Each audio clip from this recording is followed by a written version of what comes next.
اس لیے اصل چیز اللہ رب العزت کے ہاں قبولیت ہے. ہم اپنے عملوں پہ نہ پریکتا ہوئے پھریں، خوش فہمیوں کا شکار پھرتے ہیں.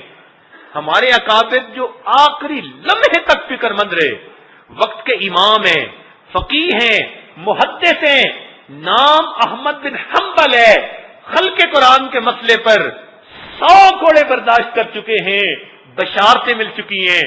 آخری وقت میں شاگرد کلمہ پڑھتے ہیں اور حضرت فقط لا پڑھتے ہیں، فقط لا. تھوڑی حالت سنبھل گئی، شاگردوں نے کہا کہ حضرت ہم کلمہ پڑھ رہے تھے اور آپ فقط لا کہہ رہے تھے. فرمان لگے ہاں، شیطان مردود میرے سامنے آیا، کہنے لگا احمد بن حنبل ایمان بچا کے چلا گیا. میں نے کہا لا، مردود شیطان ابھی نہیں، جب تک میری سانس نکل نہیں جاتی میں اس وقت تک تیرے حملے سے امن میں نہیں. جو جانتے تھے اللہ تعالیٰ کی عظمتوں کو، وہ آخری سانس تک اللہ سے ڈرتے رہتے تھے کہ پتہ نہیں کیا معاملہ ہمارے ساتھ پیش آ جائے. تو اس لیے اصل چیز قبولیت ہے. اللہ رب العزت کے ہاں اگر قبولیت نہ ہو تو پھر اگر ظاہری اعمال کرنے والا بھی ہو نا بندہ، تو آہستہ آہستہ اللہ تعالیٰ اس کو نیچے اتار دیتے ہیں. اللہ تعالیٰ قرآن مجید میں فرماتے ہیں سَنَسْتَدْرِجُهُم مِّنْ حَيْثُ لَا يَعْلَمُونَ، ہم ان کو آہستہ آہستہ نیچے اتاریں گے، ان کو خبر بھی نہیں لگے گی. کبھی مسواک کی سنت چلی گئی، تکبیر اولا کا اہتمام چلا گیا، غیر محرم سے جو آنکھوں کی پابندی تھی وہ پابندی چلی گئی، حلال کا اہتمام چلا گیا، غیبت ہونی شروع ہو گئی. وقت کے ساتھ سالوں گزرتے چلے جاتے ہیں، آہستہ آہستہ بندہ نیچے گرتا چلا جاتا ہے. کبھی تہجد گزار تھا، کبھی فجر کی نماز بھی نہیں ملتی. سَنَسْتَدْرِجُهُم مِّنْ حَيْثُ لَا يَعْلَمُونَ، ہم آہستہ آہستہ ان کو اس طرح نیچے اتارتے ہیں. وَأُمْلِي لَهُمْ إِنَّ كَيْدِي مَتِينٌ، ان کو خبر بھی نہیں لگنے دیتے. وہ اپنے آپ کو اچھا سمجھتے ہیں، ایک اچھا سا خواب دیکھ لیا، فریفتہ ہو جاتے ہیں ہم مقبول ہو گئے، اور ان کو اپنی نمازوں کا احساس نہیں ہوتا، اپنے جھوٹ کا احساس نہیں ہوتا. سَنَسْتَدْرِجُهُم مِّنْ حَيْثُ لَا يَعْلَمُونَ. اللہ تعالیٰ جب ارادہ کر لیتے ہیں کسی کو گرانے کا، ایسے کر کے نیچے گراتے ہیں کہ بندے کو احساس بھی نہیں ہوتا. تو اس وقت ضرورت ہے اس بات کی کہ ہم اللہ تعالیٰ کو منائیں کہ مولا ہمیں گرا نہ دینا. ہم تو پہلے ہی گرے پڑے ہیں، ہمارے پلے تو کوئی عمل ہی نہیں جو پیش کر سکے. رب کریم جو کچھ ہے یہ ظاہر داری ہے. اے اللہ، دو رنگی کی زندگی ہے، نفاق ہے ہمارے اندر، آپ مہربانی فرما کے اس کو درگزر کر دیجئے اور انہی کھوٹے عملوں کو قبول کر لیجئے. اے اللہ ہمارے ساتھ رحمت کا معاملہ فرمائیے، ہمیں اپنے دربار سے دھکے نہ دے دیجئے. اے اللہ، آج رمضان مبارک کی 29 کی رات ہے، ختم قرآن کا موقع ہے. اللہ سے مانگ لیجئے میرے مولا، آج جہنم سے بری ہونے کی رات ہے، اور ختم قرآن کی رات میں تو ویسے بھی دعائیں قبول ہوتی ہیں. اے اللہ، آج ہمارے لیے بھی جہنم سے بری ہونے کے فیصلے کر دیجئے. ایسا نہ ہو قیامت کے دن ہم کھڑے آپ کے سامنے کر دیے جائے اور فرشتے ہمیں آ کر پیغام سنا لے، وَقِفُوهُمْ إِنَّهُمْ مَسْئُولُونَ، انہیں روک لیجئے، ہم نے ان کا ٹرائل کرنا ہے، ہم نے تفتیش کرنی ہے، ہم نے ان سے سوالات پوچھنے ہیں.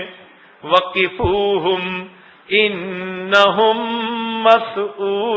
مَسْئُولُونَ. ہمارا پھر کیا بنے گا؟ آج وقت ہے اس رب کریم کو منانے کا. رحمت کا مہینہ، اللہ تعالیٰ ویسے ہی امت مسلمہ کے گناہوں کو معاف کرنے کے لیے تیار ہیں. یہ مہینہ ہے ہی اسی لیے اللہ نے بنایا. اس مہینے میں اور اس آج کی رات میں اپنے رب کو منا لیجئے، دل کی گہرائیوں سے اپنے گناہوں کی سچی معافی مانگ کے اللہ تعالیٰ سے یہ دعا کیجئے کہ اللہ ہمارے ان کھوٹے سکوں کو قبول فرما لے۔ اے اللہ ہم عقیدہ تو ٹھیک رکھتے ہیں، عمل میں کوتاہی ہے، عقیدے میں ہمیں کوئی شک نہیں، قسم کھا کے کہتے ہیں کہ ہمارے اکابر کا عقیدہ 100% ٹھیک، اللہ عقیدہ ٹھیک ہے، عمل میں کوتاہی ہے، لہذا ہم فسوق میں شامل ہیں، عقوق میں شامل نہیں ہیں۔ اللہ ہم فسوق میں شامل ہیں، فاسق و فاجر تو کہلاتے ہیں، ہم آپ کے باغی تو نہیں کہلاتے۔ ہم مانتے ہیں آپ کی وحدانیت کو، آپ کے محبوب کی رسالت کو، آپ کے دین کو، آپ کی شریعت کو۔ اللہ ہم عقوق میں تو نہیں، فسوق میں شامل ہیں۔ اللہ ہمارے فسق و فجور کو معاف کر دیجئے اور آج کی رات ہمیں اپنے مقبول بندوں میں شامل فرما دیجئے۔ کون مقبول ہے کون مردود ہے، بے خبر کیا خبر تجھ کو کیا کون ہے، جب تو لیں گے عمل سب کے میزان پر، تب کھلے گا کہ کھوٹا کھرا کون ہے۔ قیامت کے دن پتہ چلے گا، لیکن آج اللہ رب العزت اگر ہم پر راضی ہو گئے تو ہمارے گناہوں پر قلم پھر جائے گی، گناہوں کو اللہ تعالیٰ چاہیں گے تو نیکیوں میں تبدیل فرما دیں گے۔ اے اللہ ہمارے گناہوں کو معاف فرما دیجئے اور ہمارے آنے والی دن کو اللہ ہمارے لیے عید بنا دیجئے۔ جن کی بخشش ہوگی ان کی عید ہوگی، اور جن کی بخشش نہ ہوئی ان کے لیے وعید ہوگی۔ اے اللہ عید کا دن عید بنا دینا، وعید سے بچا دینا، وعید سے بچا دینا، مہربانی فرما لینا۔ لہذا آج کی اس محفل میں ہم اللہ رب العزت سے قبولیت کی دعائیں مانگیں۔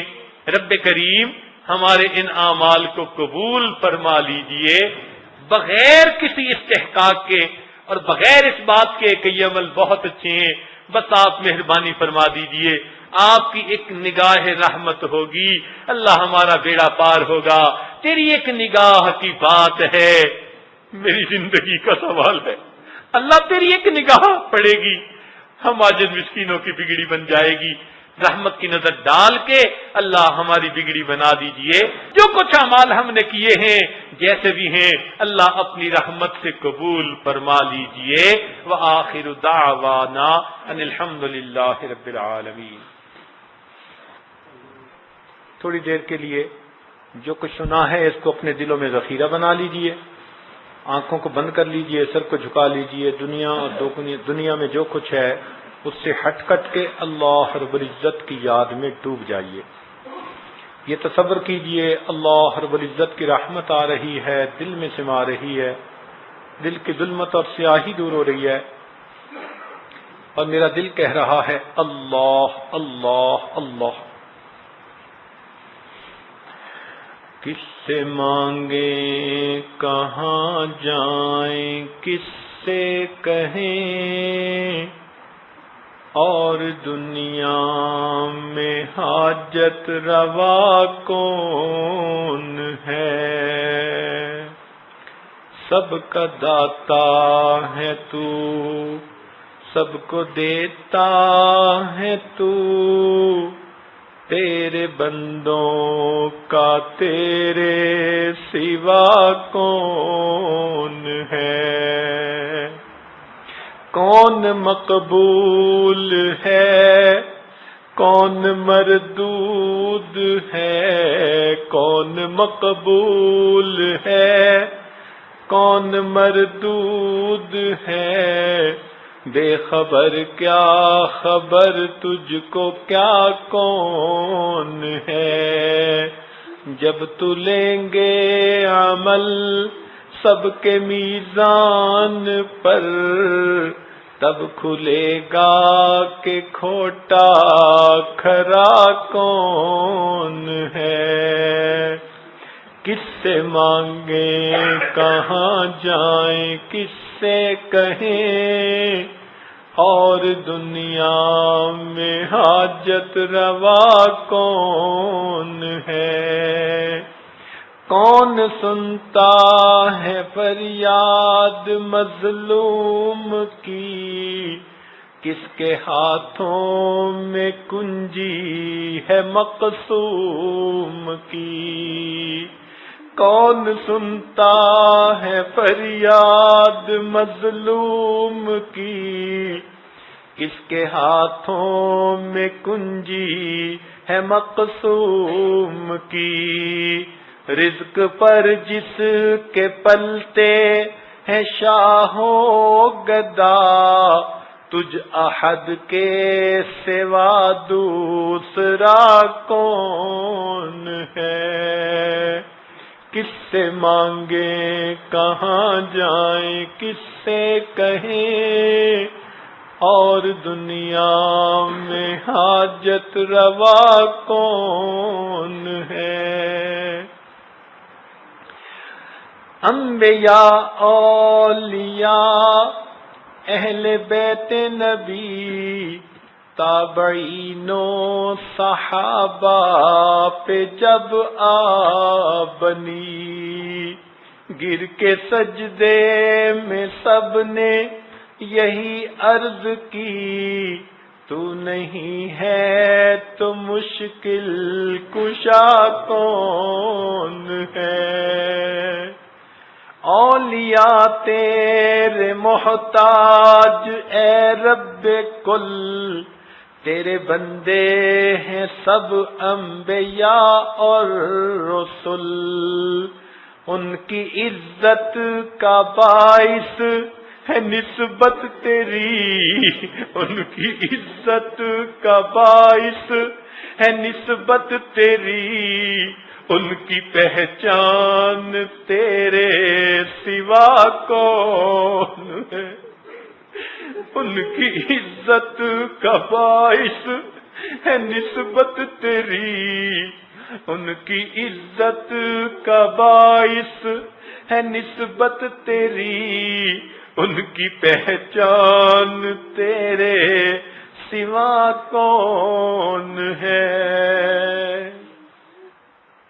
اہل فکر و نظر جانتے ہیں تجھے، کچھ نہ ہونے پہ بھی مانتے ہیں تجھے، اے فقیر اس کو تو فضل باری سمجھ، اے فقیر اس کو تو فضل باری سمجھ، ورنہ تیری طرف دیکھتا کون ہے، اے فقیر اس کو تو فضل باری سمجھ، اے فقیر اس کو تو فضل باری سمجھ، ورنہ تیری طرف دیکھتا کون ہے، کس سے مانگے کہاں جائیں کس سے کہیں، اور دنیا میں حاجت روا کون ہے۔